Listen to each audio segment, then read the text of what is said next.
णमो अरहन्ताणं णमो सिद्धाणं णमो आयर्याणं णमो वच्छायाणं णमो लोये सद्साहुणम्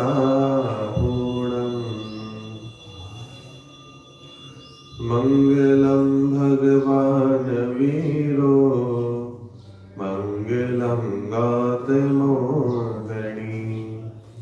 मंगलं कुंद कुंदाद्यो जैन धर्मोस्तु मंगलम् सर्वमंगल मांगल्यं सर्वकल्याणकारकं प्रधानं सर्वधर्माणां जैनं जयतु शासनं जैनं जयतु शासनम्।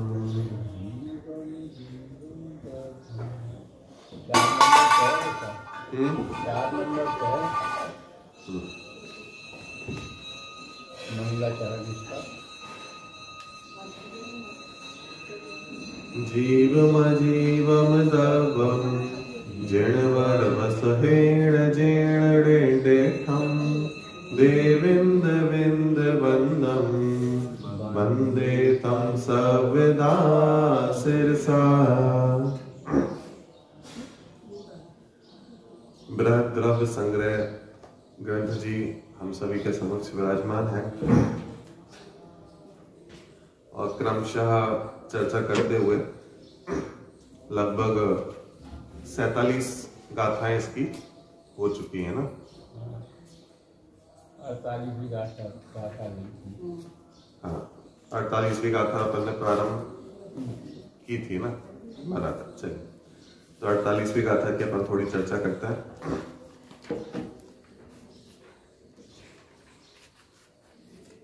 अभी तक क्या चर्चा करते हुए आए?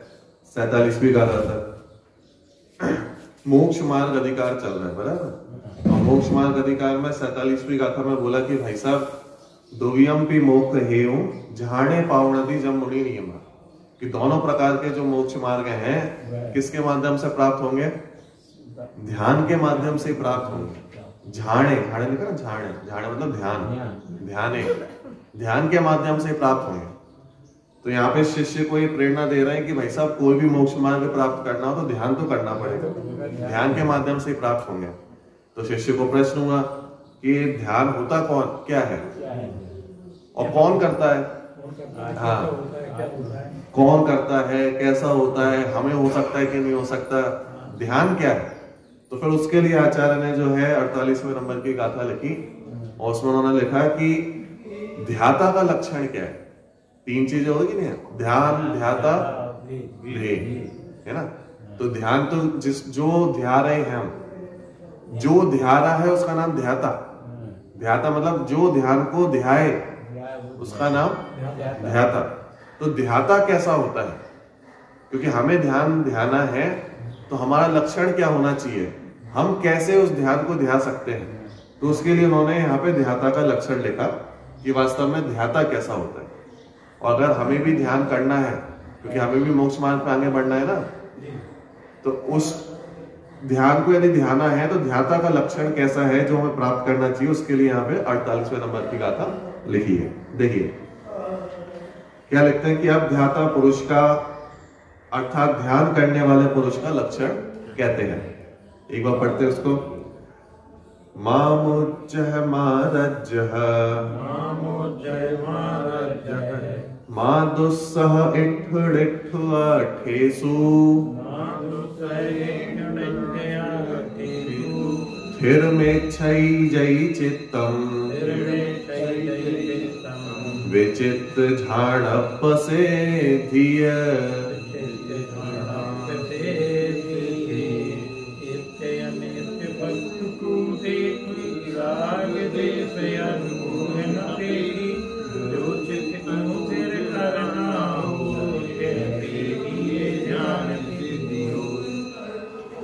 मतलब ये जो 48वें नंबर की गाथा है, इतनी प्यारी गाथा है, इसको तो ऐसी गाथा है कि आप कहीं पे भी लिख के रख लो अपने पास। आपकी दुकान हो, घर पे हो, तो घर के सामने बस उस गाथा को लिख के रख लो। क्या है कि मां मुज्जय है। मां मतलब नहीं करो। क्या मत करो? मां मतलब नहीं करो। ठीक है, तो आचार्य सीधा कह रहे हैं कि मत करो भाई। क्या मत करो? मां मुज्जय है। 3 चीजें होती ना, मोह, राग, द्वेष। तो आचार्य ने कहा मां मुज्जय है, मां रज्य है, मां दुस्सह। दुस्सह मतलब दोष, द्वेष होता है द्वेष। रज्य है मतलब राग, और मुज्जय है मतलब मोह। तो आचार्य कह रहे हैं 3 चीजें नहीं करना। क्या नहीं करना? मां मुज्जय है, मां रज्य है और मां दुस्सह। मोह मत करो, राग मत करो और द्वेष मत करो। तो क्या होगा फिर कि ध्यान अपने आप ही होगा। जो ध्याता है, ध्याता है मतलब जो ध्यान करता है, तो ध्यान करने वाले का सबसे पहला लक्षण उन्होंने बोला वो ये है कि उस पर ना मोह है, ना राग है, ना द्वेष है। बराबर? उसको राग द्वेष की भी हानि है, मोह की भी हानि है। और जिसको राग द्वेष नहीं होता, एक साम्य भाव एक पैदा होता है। जब राग द्वेष नहीं होता तो क्या पैदा होगा? एक साम्य भाव होगा, जहां पे ना चंचल मन है, ना चंचलता है, ना किसी से द्वेषपना है, हाँ, ना किसी से राग है, ना किसी से द्वेष है, एक साम्यपना है। और जो ध्यान होता है, एकाग्रता होता है। ध्यान मतलब क्या है? चित्त की एकाग्रता। तो चित्त की एकाग्रता के लिए परिणामों में शांति बहुत जरूरी है। हाँ, परिणामों की शांति नहीं होगी तो चित्त की एकाग्रता कैसे होगी? बराबर? और चित्त की एकाग्रता कब होगी?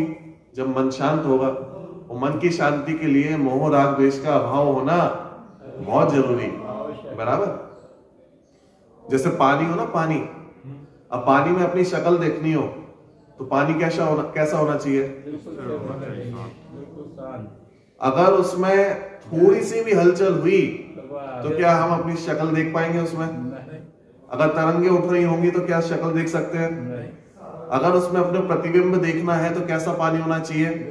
एकदम स्थिर, एकदम शांत। बात समझ में आई कि नहीं? ऐसे ही ध्यान के लिए जो आवश्यक है, क्योंकि हम यदि यहाँ पे ध्यान करने बैठे हैं तो क्या होगा? कभी यहाँ की चिंता, कभी वहां की चिंता। चित्त स्थिर कैसे रहेगा? बराबर? चित्त स्थिर नहीं रहेगा तो ध्यान हो सकता है क्या? ध्यान किसका करना है ये पता नहीं। बराबर? ध्यान किसका करना है, कैसे करना है, क्यों करना है? हाँ, इसलिए राग द्वेष का अभाव करना बहुत आवश्यक है। बराबर?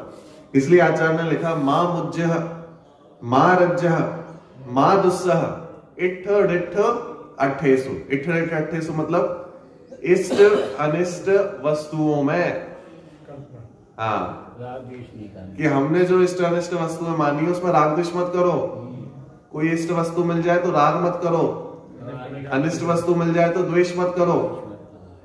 अनिष्ट वस्तु मिलने पर द्वेष की बात तो समझ में आती है कि चलो ठीक है, हमारा मन चंचल रहेगा, हमें बुरा लगेगा, ध्यान एकाग्र नहीं रहेगा। लेकिन आचार्य कह रहे हैं कि अच्छी वस्तुओं में भी इष्ट मत करो, उसमें भी ध्यान एकाग्र नहीं रहेगा। बात समझ में आई कि नहीं? कोई बहुत अच्छी वस्तु मिले और राग हो रहा हो तो वहां पे भी चित्त एकाग्र नहीं रहता, चंचलता रहती है। बात समझ में आई कि नहीं?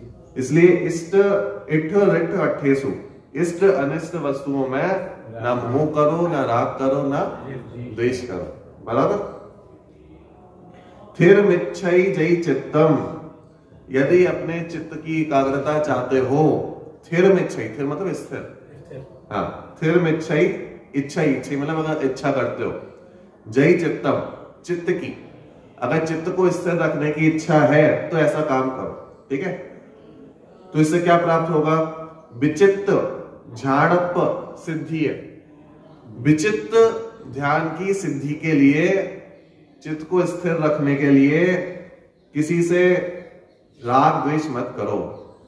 बराबर? इसको उल्टा भी पढ़ो, देखो एक बार। विचित्त झाड़प सिद्धि है, विचित्त ध्यान की सिद्धि के लिए। ठीक है? थिर मिच्छई जई चित्तम, अगर विचित्र प्रकार के ध्यान की सिद्धि के लिए चित्त को स्थिर रखना चाहते हो तो क्या करो? इट्ठ डिट्ठ अट्ठेसु, इष्ट अनिष्ट वस्तुओं में मां मुज्जह, मां रज्जह और मां दुस्सह। ना राग करो, ना द्वेष करो, ना मोह करो। बराबर? देखो बहुत सुंदर अर्थ है इसका, गाथार्थ पढ़ते हैं एक बार। यदि तुम विचित्र अनेक प्रकार के अथवा विचित्त विकल्प जाल रहित ध्यान की सिद्धि के लिए चित्त को स्थिर करना चाहते हो तो इष्ट अनिष्ट इंद्रिय विषयों में मोह राग और द्वेष ना करो। बराबर? देखो विचित्र, विचित्र मतलब क्या होता है? अनेक प्रकार का। विचित्र का मतलब होता है अनेक प्रकार का। चित्र होता है ना, चित्र। अब चित्र मतलब एक और विचित्र मतलब अनेक प्रकार। जैसे चित्र हो ना, तो चित्र को कभी भी कोई भी चित्र बनाना हो तो एक रंग का नहीं हो सकता। मैं आपसे कहूं एक रंग से चित्र बना के बताओ, कैसे बनाओगे? सिर्फ एक रंग से बनाना, तो कम से कम दो रंग तो चाहिए होंगे। अगर आप पूरा उसको सफेद भी कर दोगे तो सफेद पे कोई चित्र नहीं है, पूरा काला कर दोगे काले पे कोई चित्र नहीं है, सफेद के आगे काला करोगे तो कम से कम दो रंग तो हुए। बात समझ में आएगी नहीं? इसलिए विचित्र का मतलब ही है, चित्र का मतलब ही है अनेकता। हाँ, चित्र का मतलब ही अनेकता। बराबर?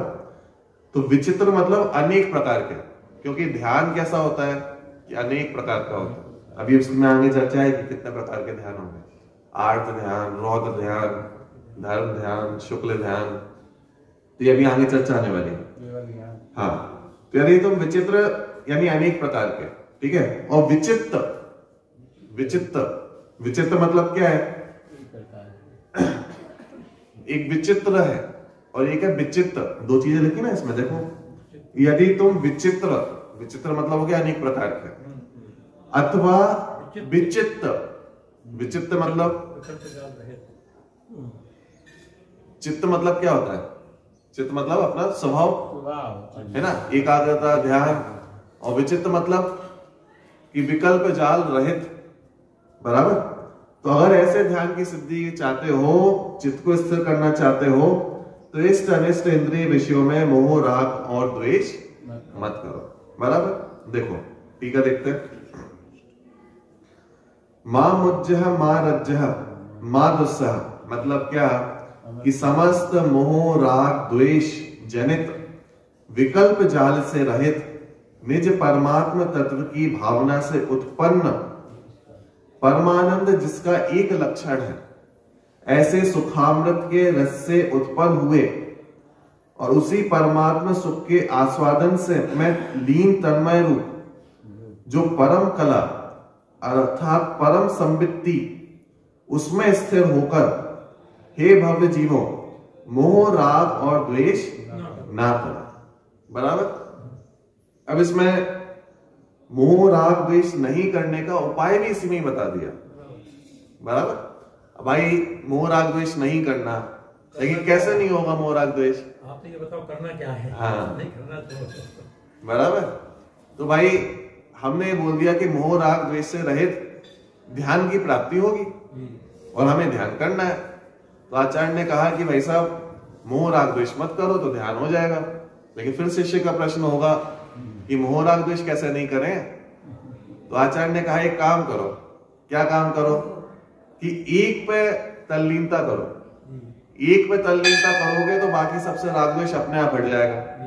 हटाना नहीं पड़ेगा। हाँ, हटाना नहीं पड़ेगा।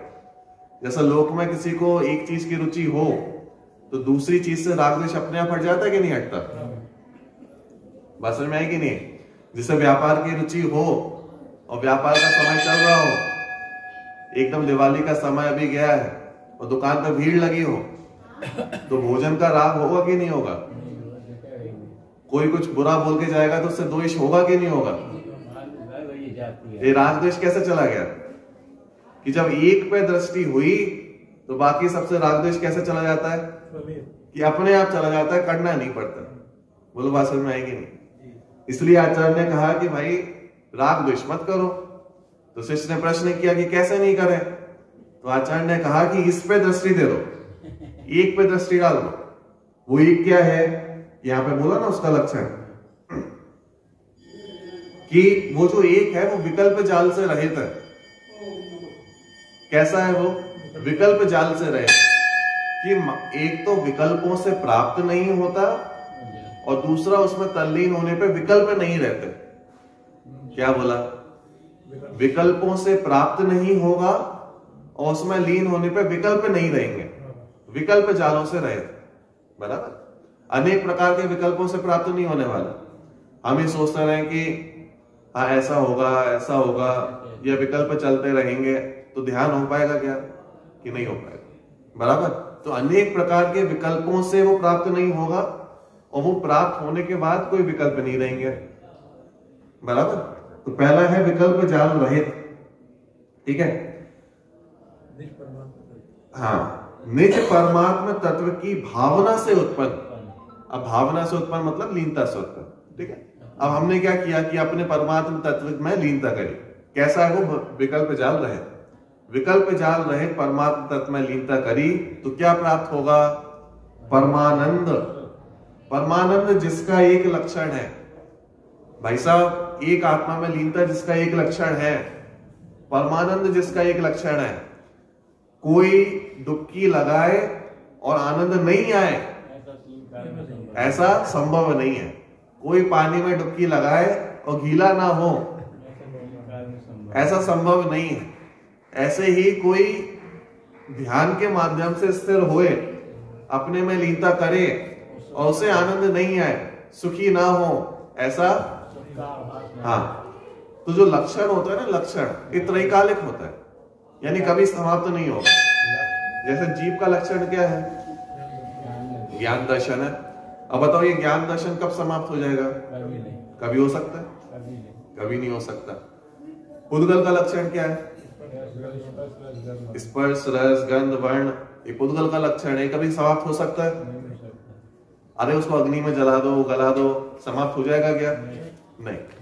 तो ये जो लक्षण होते हैं त्रैकालिक होते हैं, कभी समाप्त नहीं होंगे। और यहां पे क्या शब्द का प्रयोग किया? परमानंद जिसका एक लक्षण है। परमानंद जिसका एक लक्षण है का मतलब क्या है? अरे लक्षण मतलब ये है, आप किसी समय करो, किसी काल में करो, ऐसा आनंद कभी नहीं आए। हाँ, परम आनंद। बराबर? सिर्फ सामान्य आनंद भी नहीं, इंद्रिय जनित आनंद भी नहीं, जिसकी हम कल्पना कर रहे हैं। किसी अवस्था में करो। हाँ, किसी अवस्था में करो। इसका मतलब ये है भाई साहब, ध्यान का समय कौन सा है? किस समय ध्यान करें? कि नहीं भाई साहब, प्रातः का समय बहुत अच्छा होता है, ब्रह्म समय में करना चाहिए। अरे जिसका लक्षण ही परमानंद है, तो आप सुबह करो, दोपहर करो, शाम करो, रात्रि में करो, क्या ही मिलेगा? कि वही परमानंद मिलने वाला है, आनंद ही आएगा। हाँ। नहीं भाई साहब, अभी तो पंचम काल चल रहा है, इस काल में तो वो आनंद नहीं आता होगा। अरे चाहे चौथे काल में करो, चाहे पंचम काल में करो, जिस जीव ने उसकी प्राप्ति करी है, उसके आनंद में कोई अंतर नहीं है, वो ही आनंद है। उसका आनंद तो वही जानता है। हाँ, वो जो चौथे काल में कर रहा है, पंचम काल में कर रहा है, उन दोनों के आनंद में कोई अंतर नहीं है, दोनों समान है, दोनों में समानता है। क्योंकि कारण क्या? अरे लक्षण है वो, और लक्षण है तो उसमें अंतर नहीं आ सकता। चौथे काल का था वही अभी। हाँ, वही अभी है, तो उसमें अंतर कैसे आएगा? बोलो बात समझ में आएगी नहीं? और किसी अवस्था में करो कि भाई साहब, मनुष्य को तो अलग आता होगा, नारकियों को अलग आता होगा, कोई देव कर रहा है तो उसका अलग, त्रियंश का अलग, और हम तो सामान्य प्राणी है, हमारे अलग, तो किसी अवस्था में अलग अलग होता होगा? अरे किसी भी अवस्था में करो तो भी समान। बोलो बात समझ में आएगी नहीं? नानक में नारकी है, दुख भोग रहा है, उसने आत्म ध्यान किया, उसको भी वैसे ही आनंद। हम यहाँ पे कर रहे हैं, हमें भी वैसे ही आनंद। क्यों? कारण क्या? क्योंकि भाई साहब लक्षण है वो, परमानंद जिसका एक लक्षण है। बराबर? बात समझ आई कि नहीं आई? तो किसी काल में करो, किसी अवस्था में करो, कभी भी करो, उसमें लीनता करने पे परमानंद की प्राप्ति होगी। क्यों? क्योंकि परमानंद जिसका एक लक्षण है। हाँ, ऐसे सुखामृत के रस से उत्पन्न हुए, ठीक है, सुखामृत का जो रस है वो उत्पन्न होगा, और उसी परमात्मा सुख के आस्वादन से आस्वाद में लीन तन्मय रूप जो परम कला। अब एक बार तो ये प्राप्त हो गया, एक आनंद प्राप्त हो गया, लेकिन अब क्या कि छोड़ दे बस हो गया काम? अरे जैसे बिल्ली को एक बार जो चढ़ जाए मुंह पे, होता ना बिल्ली को एक बार रस चख जाए तो क्या वो छोड़ देती है उसको? कि नहीं, अब तो वो मुंह पर चढ़ गया, हाँ, तो अब तो वो लेके ही रहेगी, उसका पीछा करके ही रहेगी, बार बार आएगी। जैसे घर में एक बार दूध का चख गया ना उस बिल्ली को, हाँ, तो अब तो वो बार बार वहीं पे आएगी। बराबर, किसी बच्चे को कोई अच्छी चीज मिल जाए, भोजन मिल जाए, तो अब क्या चाहिए कि बार बार वही चाहिए। बराबर, ऐसे ही जिसने पहली बार इस शांति का, इस सुख का अनुभव कर लिया, तो अब क्या होगा कि नहीं, अब तो बार बार उसी में लीन होना है, बार बार वही चाहिए, क्योंकि ऐसा आनंद प्राप्त नहीं किया ना, ऐसे आनंद की कभी प्राप्ति नहीं हुई। वो जो परम शांति जिसके हम इच्छुक है, वो जो परम आनंद अगर वो प्राप्त हो जाए तो क्या होगा कि नहीं, अब तो वही चाहिए, बार बार वही चाहिए। बराबर, देखो ऐसे सुखामृत के रस से उत्पन्न हुए और उसी परमात्मा सुख के आस्वाद में लीन तन्मय, तन्मयता, ये तन्मयता जो शब्द है, तन्मय का मतलब होता है तत्मय। तत्मय मतलब उस रूप ही हो जाना, हाँ, उस रूप ही हो जाना। तत् मतलब वह, और मय मतलब उस रूप ही हो जाना। पूर्ण, तन्मय का मतलब होता है पूर्णतः उसी रूप हो जाना, उसका नाम है तन्मय। बराबर, मतलब किसी भी काम में, जैसा अभी व्यापार का उदाहरण दिया ना, अब मैं कहूं व्यापार में कोई व्यक्ति तन्मय हो गया, तो तन्मय का मतलब क्या हुआ? तन्मय का मतलब होता है उसी रूप हो जाना। मतलब क्या? हाँ, कि मानो जीवन ही वही है, संपूर्ण वही, ना खाना दिख रहा है, ना प्यास दिख रही है, कुछ नहीं। जिसको जिसकी रुचि, उसमें वो व्यक्ति तन्मय हो जाता है। बराबर, उस रूप हो जाता है। जैसे किसी बच्चे को क्रिकेटर बनना हो, तो भाई उसके लगा कोई मैच चल रहा हो, कोई बातें भी चल रही हो, बस उसी रूप, सब कुछ भूल के उसी रूप, आसपास क्या चल रहा है हमें मतलब ही नहीं है, बस वो बातें चलनी चाहिए सामने। ऐसा होता है कि नहीं होता? हमें जिस चीज की रुचि हो, अगर वो बात सामने आ जाए तो आसपास की सारी बातें भूलकर उस रूप ही हो जाता है। तो ये बोल रहे तन्मयता, तन्मय। तो परमात्मा सुख के आस्वाद में लीन तन्मय, लीनता और तन्मयता होना चाहिए, मतलब उसी रूप हो जाना चाहिए। जो आनंद आया ना, मतलब आसपास की समस्त बातों को भूलकर, राग द्वेष को भूलकर एक तन्मयता होना चाहिए। बराबर, तो तन्मय रूप जो परम कला अर्थात परम संबित्ति, संबित्ति मतलब ध्यान भी बोल सकते हो, आचरण बोल सकते हो, लीनता बोल सकते हो, ठीक है। तो परम कला, परम संबित्ति, परम ज्ञान भी बोल सकते हो इसको, ठीक है। उसमें स्थिर होकर हे भव्य जीवों क्या करो? मोह, राग और द्वेष ना करो। अरे उसमें लीन होने के बाद नहीं करना कि पहले से ही नहीं करना? अरे मोह, राग, द्वेष नहीं करेंगे तो ध्यान की प्राप्ति होगी, लेकिन इस ध्यान को बरकरार रखना है, लीन रहना है। तो आचार्य क्या कह रहे हैं? अरे फिर से स्टार्ट मत कर दो वो चीज। बोलो बात समझ आएगी नहीं? तो एक बार अगर आनंद की प्राप्ति हो गई, कैसे हुई? कि हमने मोह, राग, द्वेष नहीं किया, ठीक है। बराबर, मोह, राग, द्वेष नहीं करो का मतलब ये है कि अपने में लीन रहो। हाँ, बराबर, हाँ, बराबर, बात समझ में आ रही है? तो मोह, राग, द्वेष नहीं करो मतलब अपने में लीन होने का जो आनंद है ना, उसकी इच्छा करो। उसका आनंद क्या? जो आत्मा की इच्छा है, आत्मा के ध्यान की इच्छा करो, ठीक है। तो राग द्वेष अपने आप ही उत्पन्न नहीं होंगे। बराबर, तो आचार्य कह रहे हैं भाई राग द्वेष नहीं करना। तो राग द्वेष नहीं करना, अगर इतना ही सुना तो प्रश्न होगा ना कि राग द्वेष कैसे नहीं करना। भाई हम बैठ जाएं कि हम तो आज कोई राग द्वेष नहीं करेंगे, तो ऐसा संभव है क्या? संभव ही नहीं। राग द्वेष तो उत्पन्न होंगे। तो उस राग द्वेष नहीं करना, इसका उत्तर ये है कि सबसे पहले ये तो जानना पड़ेगा राग द्वेष कैसे नहीं होंगे। बराबर, तो किसी वस्तु से राग नहीं करना, किसी वस्तु से द्वेष नहीं करना। तो इसके लिए तत्व ज्ञान की आवश्यकता है।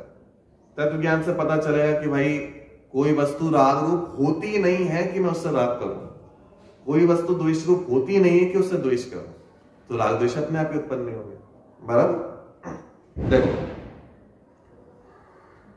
तो उसमें स्थिर होकर हे भव्य जीवो मोह राग द्वेष ना करो। फिर भाई साहब कहां नहीं करें राग द्वेष, किन विषयों में, किन विषयों में नहीं करना राग द्वेष? तो इट्ठ रिट्ठ अट्ठेसु कि इष्ट अनिष्ट वस्तुओं में राग द्वेष मत करो। कैसी वस्तुओं में? कि देखो इसमें उदाहरण दिया, माला, स्त्री, चंदन, तांबूल आदि इष्ट इंद्रिय विषयों में। अभी तो उन्होंने सामान्य बातें लिख दी जो जो प्रसिद्ध है, ठीक है, लेकिन सब में लगा लेना। जो भी वस्तुएं हमें इष्टकारी प्रतीत होती हैं उसमें राग द्वेष नहीं करना है। बराबर। तो माला, स्त्री, चंदन, तांबूल ये सब सुगंधित पदार्थ जो शरीर को अच्छी लगने वाली वस्तु है। एक शब्द में बोले तो इंद्रिय को जो लाभप्रद है ऐसे विषयों में राग नहीं करना। बराबर। देखो आदि इष्ट इंद्रिय विषयों में, और अब जो शरीर को घातक है ऐसे विषयों में द्वेष नहीं करना। कौन घातक है? सर्प, विष, कंटक, शत्रु, रोग। अब ये सब कैसे प्रतीत होते हैं? कि भाई साहब द्वेष रूप प्रतीत होते हैं, बुरे लगते हैं, हाँ दुख रूप प्रतीत होते हैं। तो इन विषयों में द्वेष नहीं करना। बराबर। तो सर्प, विष, कंटक, शत्रु, रोग आदि अनिष्ट इंद्रिय विषयों में द्वेष नहीं करना। इंद्रिय विषयों में क्या छात्र हो?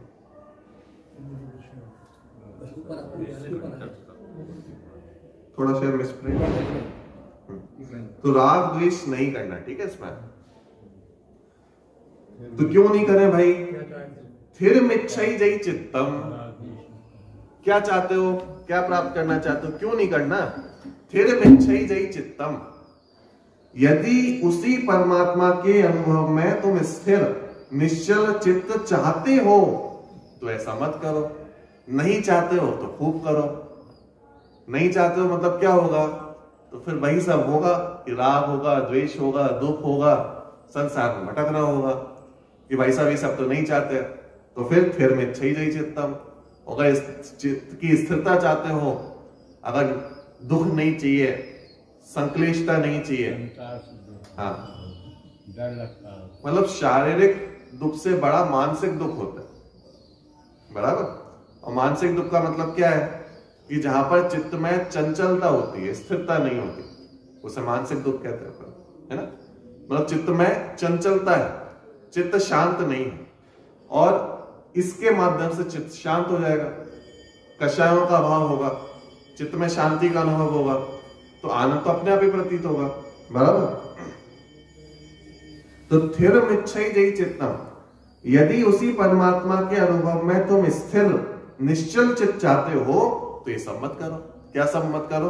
अभी सब सारी बातें जो ऊपर आई, क्या आई? कि भाई ना राग करना है, ना द्वेष करना है, ना मोह करना है। बराबर। और किस लिए स्थिर चाहते हो? फिर प्रश्न किया कि आपने कहा कि चित्त को स्थिर करो, लेकिन किस लिए करो? तो विचित्र झाड़प सिद्धिये, यदि विचित्र प्रकार के ध्यान की सिद्धि करना चाहते हो तो चित्त को स्थिर करो। तो देखो विचित्र अर्थात अनेक प्रकार के ध्यान की प्रसिद्धि के लिए, अथवा दो अर्थ हो सकते हैं इस विचित्र के, दो अर्थ किए। एक तो विचित्र अर्थ भी निकल सकता है और विचित्र अर्थ भी निकल सकता है। बराबर।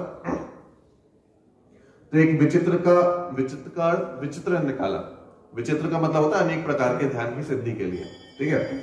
और दूसरा अर्थ निकाला विचित्र, तो विचित्र का मतलब हो जाता है कि कषायों की चंचलता से रहित, चित्त की एकाग्रता, ठीक है।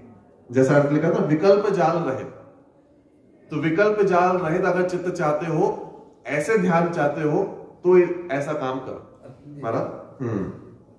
देखो तो विचित्र अर्थात अनेक प्रकार की ध्यान की प्रसिद्धि के लिए, अथवा जिस ध्यान में से चित्त विगत, विगत मतलब नष्ट। हाँ, गत मतलब क्या होता है? चला गया। गत होता है गत, गत हो गया तो चला गया। विगत मतलब विशेष प्रकार से चला गया, भली भांति चला गया, नष्ट हो गया।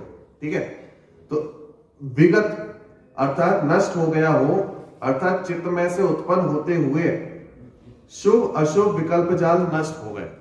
ठीक है, तो क्या बोला, क्या नष्ट हो गया? कि जो राग द्वेष के माध्यम से जो शुभ अशुभ परिणाम हो रहे थे, वे अब नहीं हो रहे। हाँ, वे अब नष्ट हो गए। बराबर।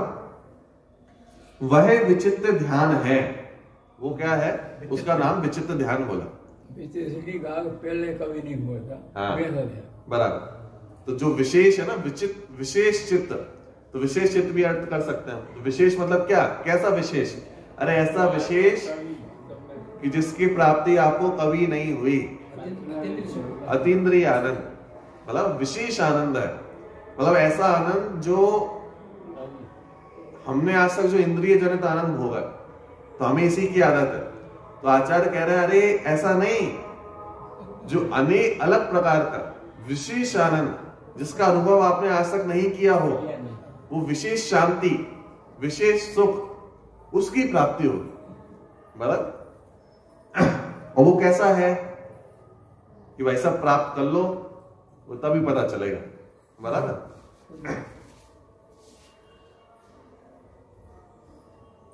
तो विगत अर्थात नष्ट हो गया हो, अर्थात चित्त में उत्पन्न होते हुए शुभाशुभ विकल्प जाल नष्ट हो गए हो, वह विचित्र ध्यान है।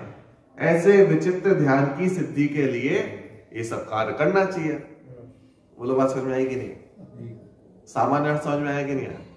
तो आचार्य क्या प्रेरणा दे रहे हैं यहाँ पे कि भाई साहब, यदि विचित्र अथवा विचित्र प्रकार का ध्यान करना चाहते हो तो क्या करना पड़ेगा? कि चित्त की स्थिरता करनी पड़ेगी। मतलब पीछे से अगर अपन देखे ना तो पूरी बात समझ में आएगी। तो क्या करना है? प्राप्त क्या करना है? कि ध्यान प्राप्त करना है। ठीक है, कैसा है वो ध्यान? कि विचित्र है या विचित्र प्रकार का। ठीक है, तो क्या करना पड़ेगा? वो तो आएगा भी, लेकिन उसके पहले क्या करना पड़ेगा? कि चित्त की स्थिरता करनी पड़ेगी, एकाग्रता करनी पड़ेगी। ये पूरा लिखा ना कि विचित्र झाड़ों पर सिद्धि है। विचित्र प्रकार के ध्यान की यदि सिद्धि करना चाहते हो तो क्या करो? स्थिर मिच्छेदि चित्तम, चित्त की एकाग्रता करनी पड़ेगी। और चित्त की एकाग्रता करना चाहते हो तो क्या करो? कि जो इट्ठेसु है, इष्ट अनिष्ट प्रकार की वस्तुएं हैं, उसमें क्या करो? कि मां मुज्जह, मां रज्जह और मां दुस्सह, कि मोह मत करो, राग मत करो और द्वेष मत करो। बोलो, बात समझ में आएगी नहीं?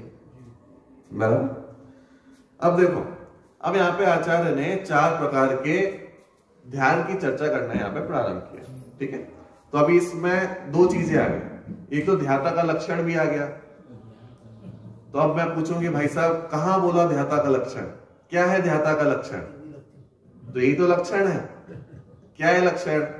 अरे जो ध्याता होता है उसे इष्ट अनिष्ट वस्तुओं में ना मोह होता है, ना राग होता है और ना द्वेष होता है। बराबर। तो अगर किसी को ध्याता बनना है तो आचार्य ने बोला इन तीनों से रहित होकर एक शुद्धात्मा में लीनता होगी तो वो ध्याता अपने आप ही बन जाएंगे। बोलो, बात समझ में आई कि नहीं? तो इस प्रकार से उन्होंने लक्षण बोला ध्याता का। अब ध्याता का लक्षण भी बोल दिया, ध्यान की प्रेरणा भी दे दी, लेकिन कौन सा ध्यान करना है?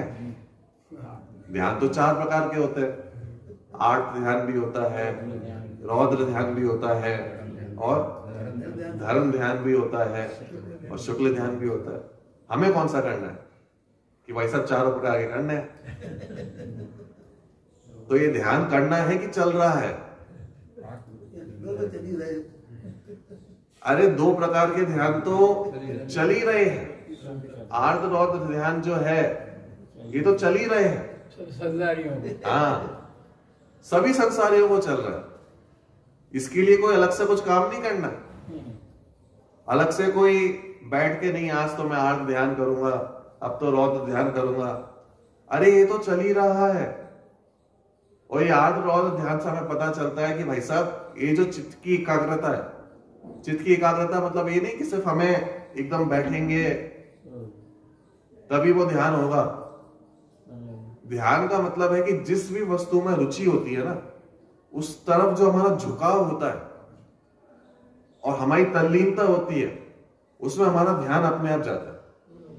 बराबर बात समझ में आई कि नहीं? कोशिश नहीं करना पड़ती। हाँ, जैसे कोई वस्तु अच्छी लग रही है, हमें कोई खाने की वस्तु अच्छी लग रही है, भोजन अच्छा लग रहा है, अरे उस तरफ का ध्यान अपने आप हो रहा है। जो हमारी चित्त में वो वस्तु चल रही है, स्थिरता बनी हुई है उस तरफ की, एक स्थिरता बन जाती है ना, वो वस्तु अच्छी लग रही है, राग बना हुआ है। ज्ञान की एकाग्रता जो है, उसी का नाम ध्यान है। बात समझ में है कि नहीं? ज्ञान हुआ और ज्ञान बने रहा, हाँ, वो ध्यान बन जाता है। बात समझ में है कि नहीं? चित्त की एकाग्रता जो बनी रही, उसका नाम ध्यान बन जाता है। तो कोई वस्तु अच्छी लगती है, बुरी लगती है, तो उस तरफ जो हमारा एक झुकाव बना रहता है, वो ध्यान बन जाता है। बोलो बात समझ में है कि नहीं? तो इसके लिए हमने कौन सा प्रयत्न किया, कौन सा झुकाव किया? यार ध्यान तो बने रहे ना। अब यदि इनसे निकलकर धर्म ध्यान करना है तो क्या करना पड़ेगा? धर्म को जानना पड़ेगा। हाँ, तो सबसे पहला जो चरण, अरे वो तो ये है कि रुचि होना चाहिए। रुचि नहीं होगी तो उस तरफ का ध्यान हुआ कैसे? हाँ, जैसे आर्थ रौद्र ध्यान करने के लिए सब रुचि ही काम करती है और कुछ काम नहीं करता। आर्थ रौद्र ध्यान हो रहा है तो कैसे हो रहा है? ये रुचि के बल पे हो रहा है। हमारी रुचि जिस तरफ होगी उस तरफ तल्लीनता हो जाएगी, उस तरफ का ध्यान होने लगेगा।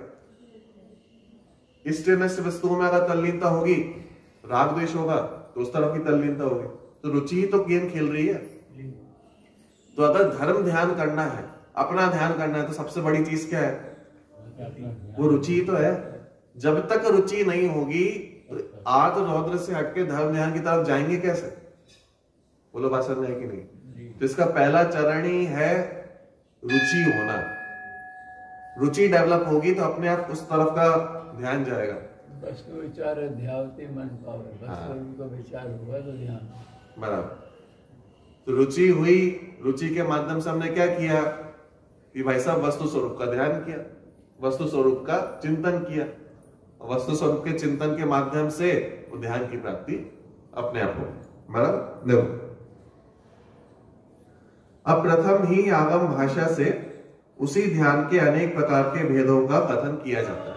ठीक है, तो ध्यान के जो अनेक प्रकार के भेद होते हैं उसका कथन करते हैं। सबसे पहला कौन सा है? आर्त ध्यान। सबसे पहला कौन सा है? आर्त ध्यान।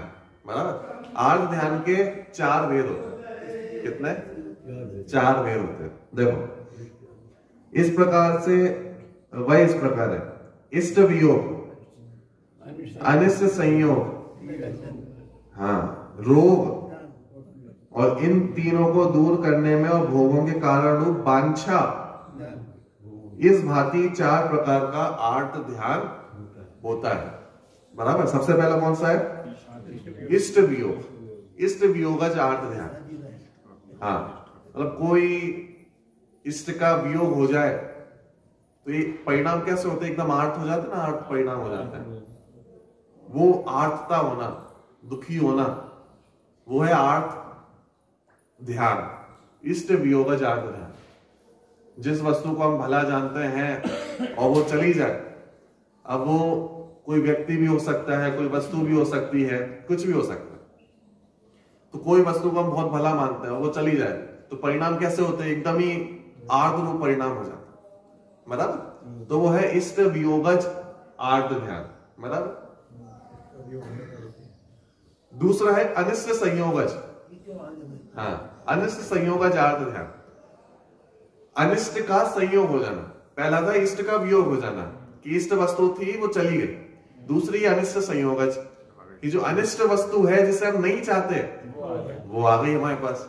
अब कैसे परिणाम होंगे कि कर कुछ पा नहीं रहे हैं और अंदर ही अंदर जो तड़पन हो रही है, जो जल रहे हैं, जैसे प्रेशर कुकर नहीं होता।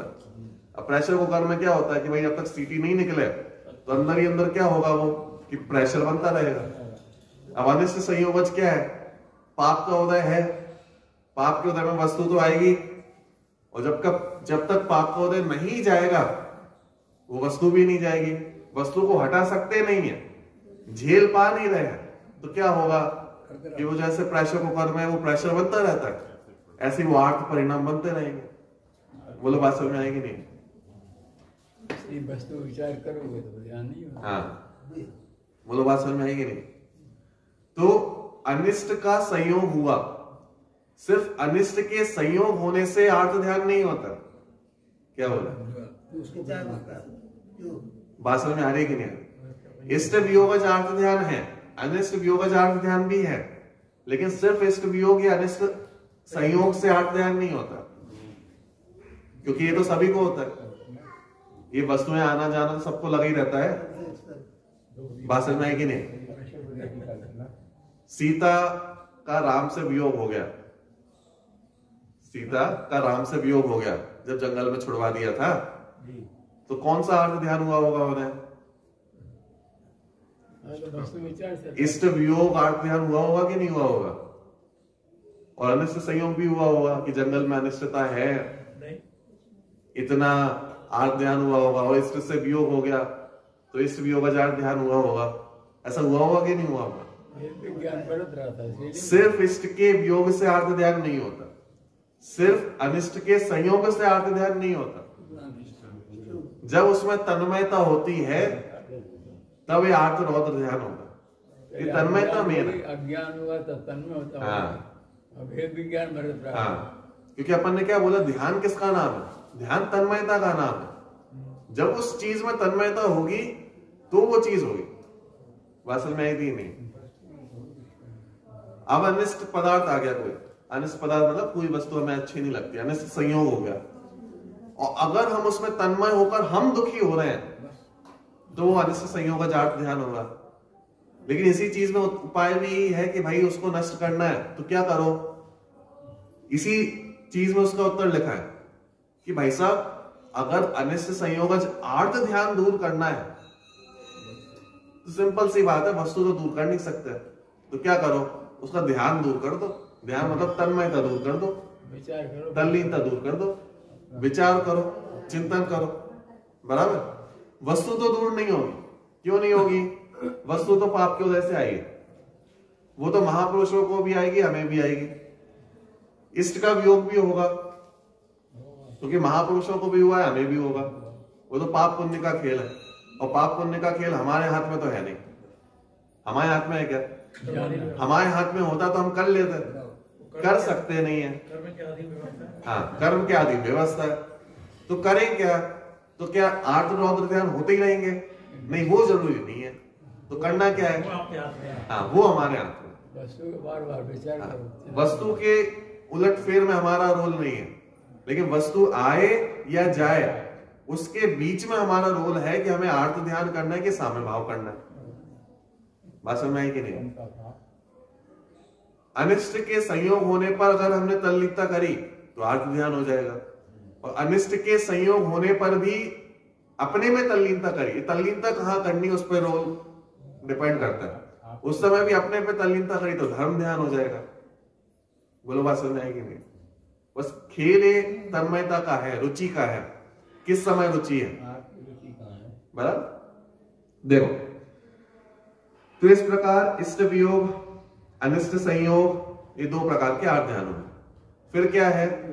रोग, ठीक है, वेदना, वेदना भी बोलते हैं इसको, ठीक है। तो इष्ट संयोग, सॉरी, इष्ट वियोग, अनिष्ट संयोग, रोग, हाँ, पीड़ा हो गई, पीड़ा। अब शरीर में बहुत व्याकुलता हो रही है, सहन नहीं हो रही, हाँ, मतलब दर्द हो रहा है, अपने आप शरीर में पीड़ा हो रही है। अब क्या करें कि दो उपाय, या तो शरीर की पीड़ा हटा दो, वो हमारे हाथ में है नहीं, हाँ। अब दूसरा क्या कर सकते हैं? इस शरीर की पीड़ा से उपयोग हटा दो, तल्लीनता हटा दो। मतलब अब पीड़ा हो रही है, उसमें हम तल्लीन होकर दुखी हुए, कब जाएगी कब जाएगी, दुखी हो रहे हैं, इससे अच्छा तो मर जाएं। तो क्या होगा? आश्रम बंद भी होगा और ये आर्थ ध्यान होगा, तल्लीनता होगा, और उसमें ठीक है दुखी हो रहे हैं और दुख होगा, दुख नहीं होगा ऐसा नहीं, दुख तो होगा, लेकिन शांत परिणाम से उनको सहन कर रहे हैं कि ठीक है दुख हो रहा है, ये पाप की वजह से निमित्त से आए हैं और चले जाएंगे, मेरा स्वरूप नहीं है, भेद विज्ञान करना प्रारंभ किया, चिंतन करना प्रारंभ किया, तो उस समय भी परिणामों में शांति रहेगी। हाँ, पाप कर्मों का बंधन भी नहीं होगा, और जो आर्थ ध्यान हो रहा था वो बदल के धर्म ध्यान में बदल जाएगा। बोलो बात समझ आएगी? हाँ, बात समझ में आएगी नहीं? और चौथा है निदान। अब निदान भी बहुत खतरनाक चीज है। निदान का मतलब होता है कोई एक ऐसी तीव्र इच्छा जिसे हम कैसे भी करके प्राप्त करना चाहते हैं, निदान। हो नहीं सकता। हाँ, मतलब निदान बहुत खतरनाक चीज है। निदान मतलब हमें पता नहीं चलता, हम निदान मान लेते हैं। मतलब एक अतृप्त इच्छा मान लो इसको। एक जैसे आपने कथा सुनी है, मुनिराज थे और मुनिराज ने अंतिम समय चल रहा था और कोई व्यक्ति जा रहा था, वो क्या खरबूजा लेके, और एकदम तीव्र इच्छा हुई कि नहीं भोजन करना है, सेवन करना है, और उसी में अगले वन में जाके उसी में जीव बन गए। नहीं, वो खरबूजा जो गिरा और वो फटा, तो उसकी गंध है, वो गंध मुनिराज को। हाँ, मतलब वो पूरी कहानी है, उसी में जाके जीव बन गए। तो ऐसा निदान का ये स्वरूप है, बहुत खतरनाक चीज। इसलिए, और निदान में व्यक्ति आर्थ ध्यान का भेद है ना, तो निदान सिर्फ सामान्य चीज नहीं होती, निदान में आकुलता व्याकुलता बहुत होती है। दुखी ना हो तो निदान नहीं होगा। हाँ, दुखी है इसलिए तो निदान हो रहा है।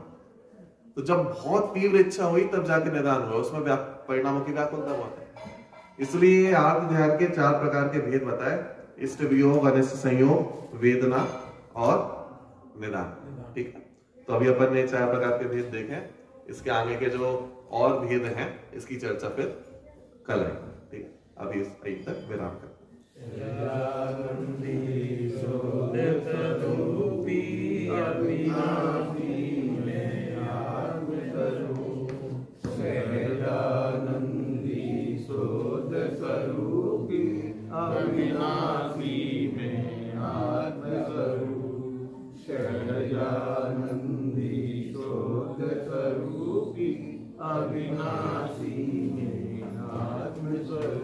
स्तुति नंबर 6, पेज नंबर 17, स्तुति नंबर 6 नंबर स्तुति है।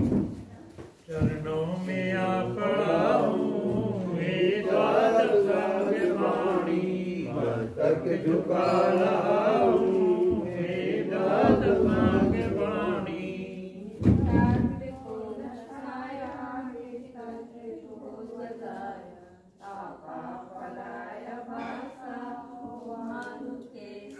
सकल को बताया, सदाप को जताया, बंद से छुड़ाया, सच्ची जिनेंद्र वाणी। विचार मेरे मग में जंजीर डाल, पग में तारे मोक्ष मग में। दे ज्ञान मुझको माता, इस जग से तोड़ नाता, हो बे सुदर्शन दाता, नहीं जग में तेरी सानी। चरणों में आ पड़ा हूँ, हे द्वादशांग वाणी, मस्तक झुका रहा हूँ। गवाही के ज्ञान से तुझे रुका लो, सोहम मस्तकम सारिकुम।